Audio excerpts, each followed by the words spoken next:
kažkokį ratą ir žinai, pravarysiu. Bet taip ir neprisivažiu. Pakruojo krašte lietus. Bet žinai, dabar kai nebėra tų kolūkių, transportą mažą.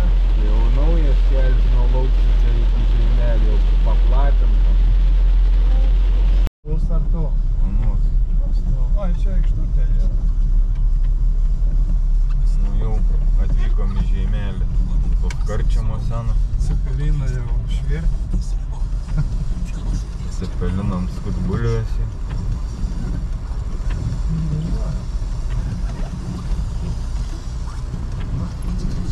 Čia tas lietus nustos ar nenustos. Čia nauja skulptūra Žeimelį. Teodorai von Grupus. Nežinau, čia šiandien keliausim, lietus linuoja, žaibuoja. 100-metis ąžuolas aikštė.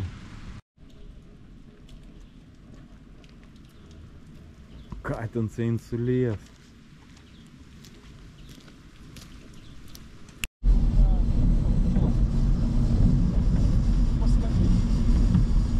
Malūno, tai koks čia malūnas stovėjo, vandens ar vėjo malūnas? Jeigu gatvė vadinasi, reiškia, buvo kažkas.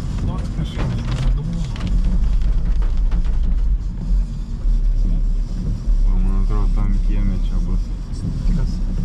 Va, tasai pastas, matot, mūrinis. Tu tas vadinam švedų koplyčia. Ten kažkas. Toks Vileišių dvarelis. Galvoma, išeisim pasiau. Apžiūrėsim viską, čia žmonės gyvena.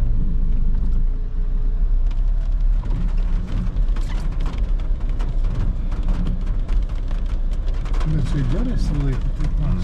Nemažų tokių ūkinių. Tada iki Geručių dvaro. Baigęs asfalto, link Geručių tik tai žvyrkelis.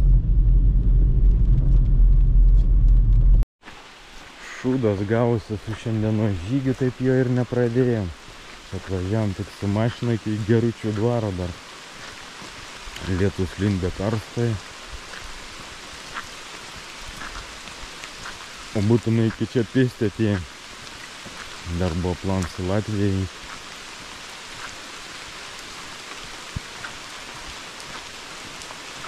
Čia žmonės pasirodo gyvena.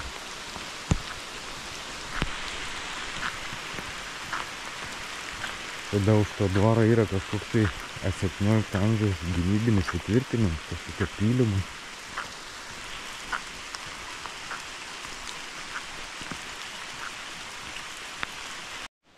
Čia turbūt pagrindinis dvaro rūmus yra. Ar buvo.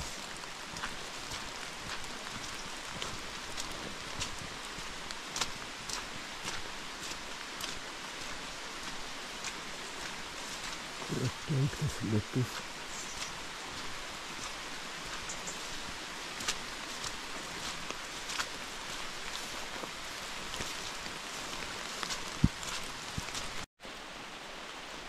Nemažas pastatas šito dvaro. Daug pastatų.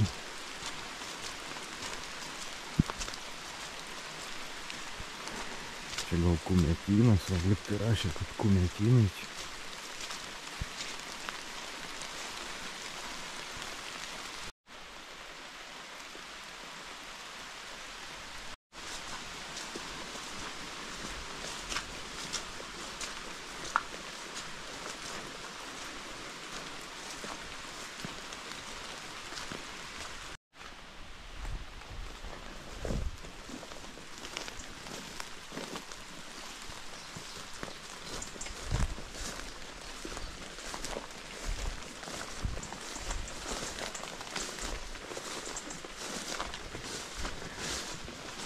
Čia irgi didelis 2 metrinės.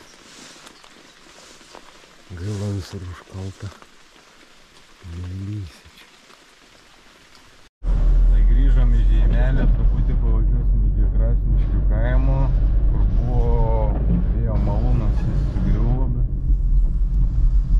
vieta kaip ir nustatyta įdomu, ar ten kažkokie akmenys dar yra. O čia ta autobusų stotelė yra Žeimelio. Tai čia esam dabar Krasniškių kaime prie žemelę. Ir kur tas vienišas medis ten turėjo stovėti Krasniškių vėjo malūnas. O šitą vietą čia malūnininko sodyba. Einu iš arčiau pažiūrėti. Ar ten panašu kažkas su vėjo malūno liekanom ar nelabai.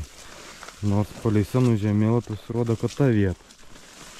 Ir dar vėlyvesnės nuotraukos sugriuvus malūnai, kad vienišas medis netoli tos sodybos.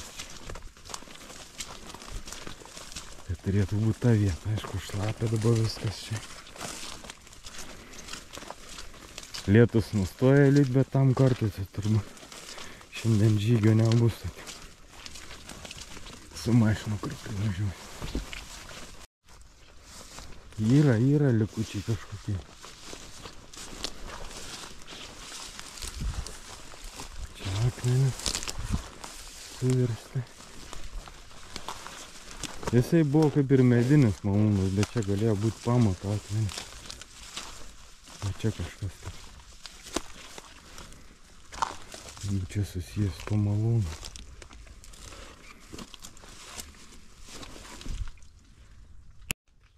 Medinių malūno detalių nematyti čia.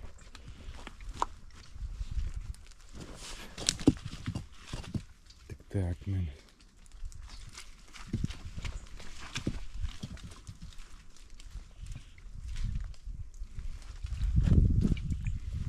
Kažkokie vanadėliai melioracija. Čia bendražygio Alberto toksai prisiminimų vėjo malūno albumas. Čia Čekoslovakija toksai buvo. Bačiūnų. Dauguma Pakruojo Pasvalio rajono. Čia berods Rokiškio rajone. Tik gražios nuotraukos. Kai kurių malūnų net nebėra jau šiuo metu.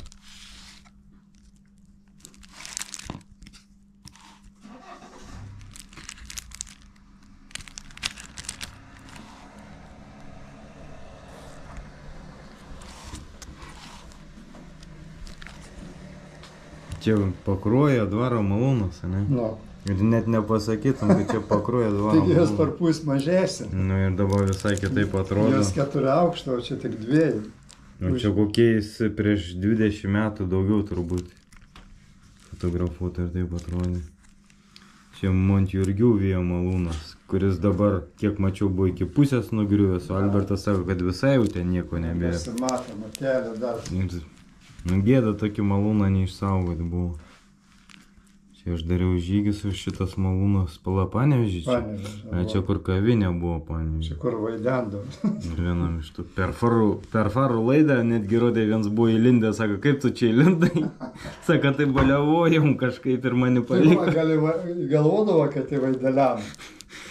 Šitam buvau, bet tik tai išoriai, dabar jis jau kitaip atrodo, čia šalia Panevėžį irgi gretims kaimyninis malūns, tai irgi buvau, viskas apžėlė šiais laikais čia. Šitas, nežinau, dabar greit nepasakysiu. Čia koksai? Nežinau dabar greit. Už Lovanių, kaip jūs? Vaišvidžių? Ne, už Lovanių. Važiuojant. Ai, dabar nepasakysiu. Čia Titonių tasai, man atrodo, malūnas.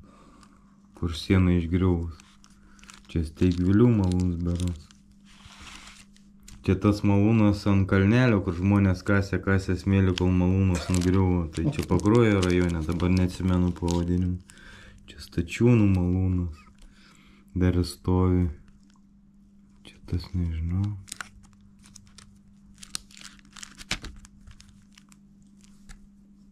Matai, nesidomėjau. Anksčiau man tik rūpėdavo nufotkit, kur dar stovi.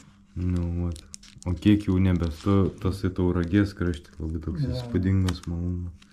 Neteko aplankyti, bent gal kada nors, toks kaip pilis atrodo kažkokia. Tai matai, dar vaikai maž buvo, tai kuo žino, kiek čia. Nu, jie kokie 10-mečiai jau buvo. Laborų, va tas man labai patinka malūnas, kuriuo tik griaučiai likę, bet vis dar kenčia, vis dar įsikibęs, jis laikosi. Dabar baisiau atrodo. Nu, aš buvau ten prieš kokius jau 6 metus. Vaikas. Albert sako, kad dar laikos ant paskutinių 8 kojų. Bet kiek ilgai besilaiky. Pumpėm. Pumpėnų. Ant čia tasai pala prie linksmaičio, ne Gostagalių malūnų. Tai šito nežinau, šito ir neįsiaiškinau, labai keistas malūnas. Čia šitą kokį sakė malūns pala, Udekio, Udekio. Čia Bačiūnų tasai. Tasai, kaip sakėt, prie Saločių malūns, kurio nebėjo, broliai sudegino. Sudegino tortą. Pykos. Jeigu ne man, tai ne tau. Matai, kokie lietuvė lošia. Supleškina. Čia tas, kur ant kalnelio, kur kas ir nuvirto malūnas. Tai tas pats Saločių, skulptūros kažkokios. Čia Albertas, kur fotkino malūną prie Saločių. Istorinės nuotraukos malūno, kurio net nebėra nei žymės. Ir audinės nebėra.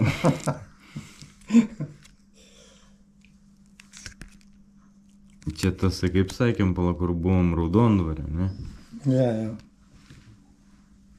Kur dabar baisiai. Ne Raudonpamūšis. Raudonpamūšis. Jie kur buvom aptverta ir apaugę krūmais ir žolėm vidui šiukšlyną. Krūmais, kad blemą badą perština. Nu ir škietražiam kažkokį. Bačiūnų malūną. Udekio. Pakruojo. Titonių berods prie Mūšos malūnas. Berods Teigvilių.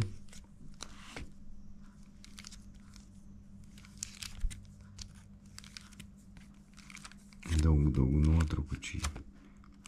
Istorinių 20 metų senumo ir gal netgi 30 metų čia po Mūšio vėjo malūnas. Teko užlipti 3. aukštą šito malūno žiemą. Ir baigas.